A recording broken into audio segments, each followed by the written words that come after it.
Assalamualaikum dear students, कैसे हैं आप? My name is Adnan Malik and I am here to teach you biology 9th class.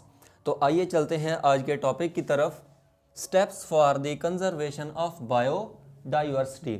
Actually हमने 3rd chapter start किया हुआ था, उसके अंदर एक टॉपिक था कंजर्वेशन ऑफ बायोडाइवर्सिटी।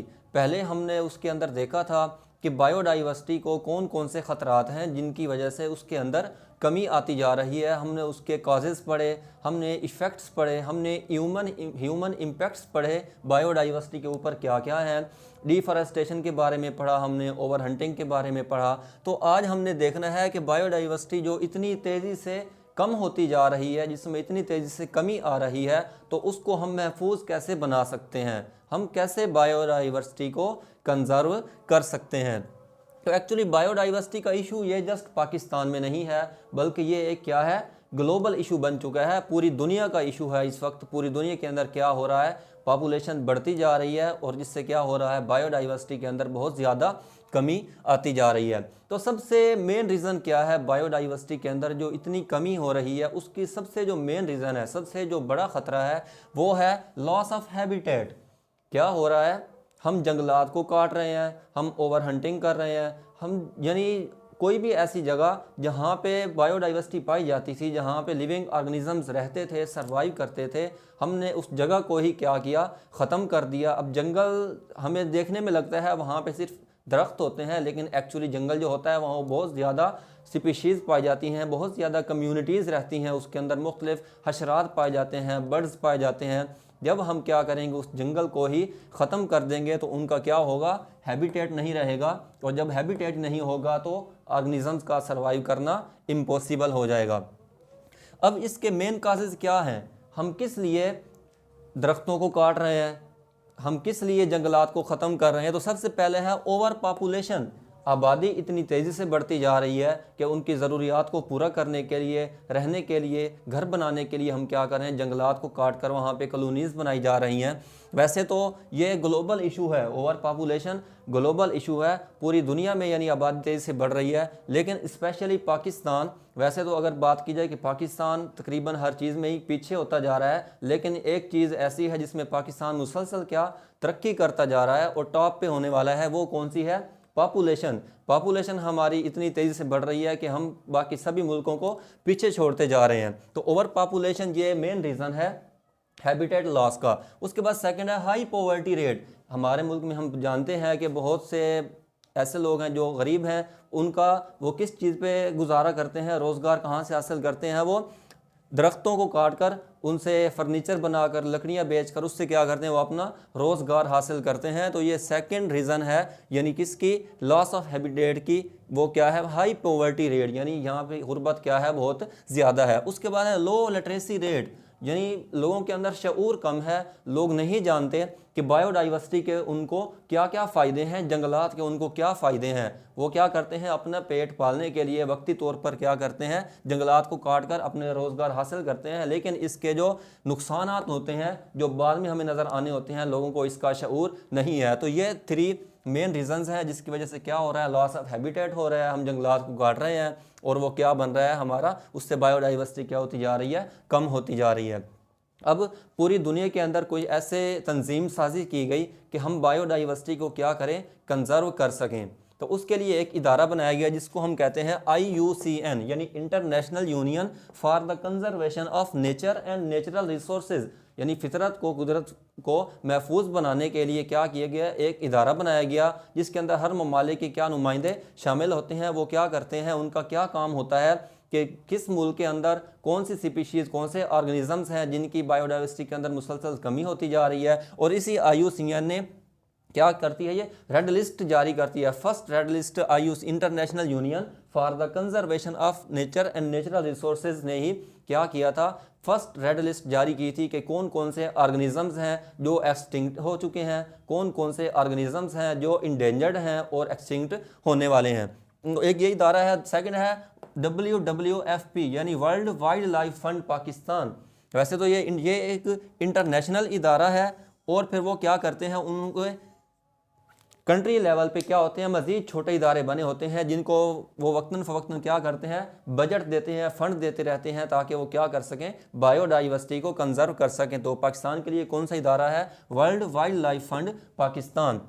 तो इन्होंने क्या किया, गवर्नमेंट ऑफ पाकिस्तान के साथ मिलकर कुछ ऐसे इक़दामात किए, कुछ ऐसे स्टेप्स लिए ताकि जिनकी मदद से क्या किया जा सके, बायोडाइवर्सिटी को कंजर्व किया जा सके। तो सबसे पहला है नेशनल कंजर्वेशन स्ट्रेटजी, यानी क्या किया गया, एक हिकमत अमली अपनाई गई कि हम कैसे मुल्की लेवल पर, नेशनल लेवल पर हम कैसे बायोडाइवर्सिटी को कंजर्व कर सकते हैं। तो एक्चुअली 1980 में क्या किया गया, ये प्रोजेक्ट स्टार्ट किया गया, international union for the conservation of nature and natural resources और गवर्नमेंट ऑफ पाकिस्तान ने मिलकर इसका स्टार्ट किया। कब स्टार्ट किया, 1980 में।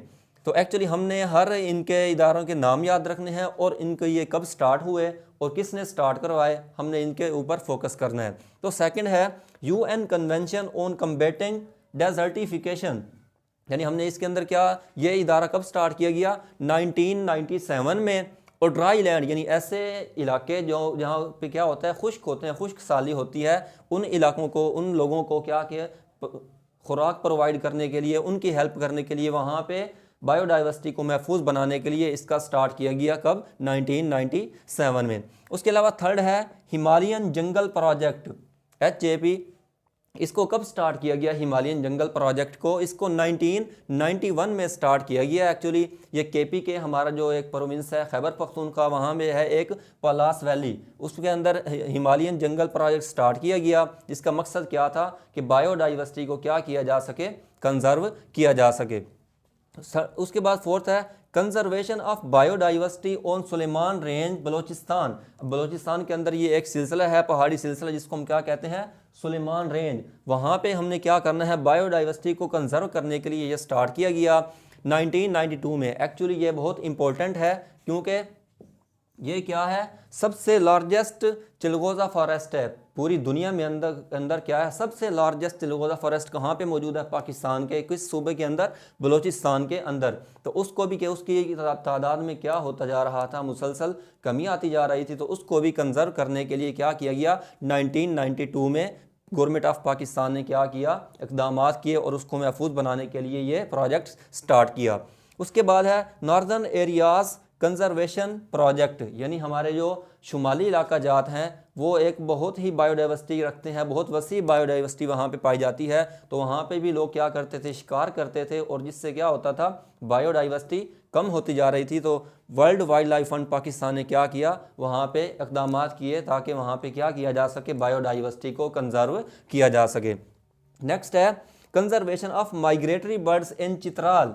अब कुछ ऐसे स्पीशीज़ होती हैं, कुछ ऐसे ऑर्गेनिजम्स होते हैं जो क्या करते हैं, सर्दियों के मौसम में, जैसे हम आगे पढ़ेंगे, हुबारा बस्टर्ड एक एनिमल है, एक हुबारा बस एक्चुअली एक बर्ड है, वो क्या करता है, फ्लाई करता है, माइग्रेट करता है एक इलाके से दूसरे इलाके में। तो जब मुख्तलिफ सीज़न में बर्ड्स माइग्रेट करते हैं तो एक्चुअली ये चित्राल रास्ते में आता है, और चित्राल से गुजरते हुए क्या होता था कि लोग उनका शिकार करते थे, जिससे क्या होता था, उनकी बायोडाइवर्सिटी के अंदर बहुत ज़्यादा कमी, उनकी तादाद में बहुत कमी आती जा रही थी। तो world wild life fund Pakistan ने 1992 में इसका आगाज़ किया कि हमें उन बर्ड्स को शिकार कम से कम करना चाहिए ताकि हम उनकी बायोडाइवर्सिटी को कंजर्व कर सकें। और एक ये सर्वे के मुताबिक कहा गया कि 1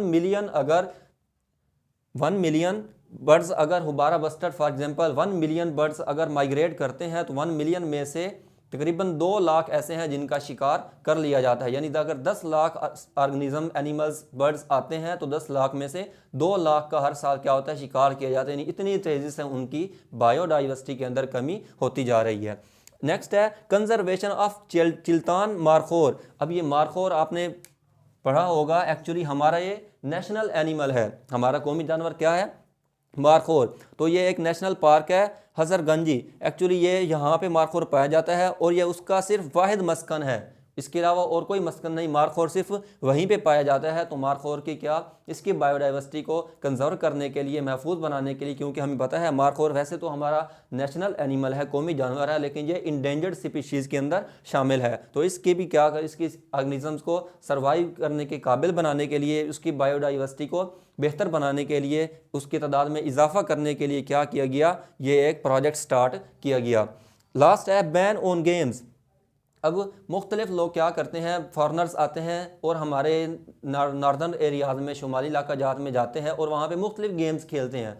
उन गेम्स के अंदर वो मुख्तलिफ एनिमल्स का इस्तेमाल करते हैं, जैसे बेयर्स का इस्तेमाल करते हैं। तो उससे क्या होता है, एनिमल्स उनकी तादाद में मुसलसल कमी आती जा रही है। और world wild life fund Pakistan ने क्या किया, उन गेमों को बैन किया ताकि वहाँ पे हम क्या कर सकें, बायोडाइवर्सिटी को कंजर्व कर सकें। तो एक्चुअली ये कुछ नेम्स हैं जो प्रोजेक्ट हैं, कुछ ऐसे स्टेप्स हैं जो किसने, पाकिस्तान ने, गवर्नमेंट ऑफ पाकिस्तान ने और international union for the conservation of nature and natural resources and world wild life fund Pakistan ने मिलकर इनका स्टार्ट किया। इनके अंदर क्या क्या पॉइंट्स हैं, ये कब स्टार्ट किए गए, ये एमसीक्यूज़ के लिए बहुत इंपॉर्टेंट है। तो ये था हमारा steps for the conservation of nature and natural, steps for the conservation of biodiversity.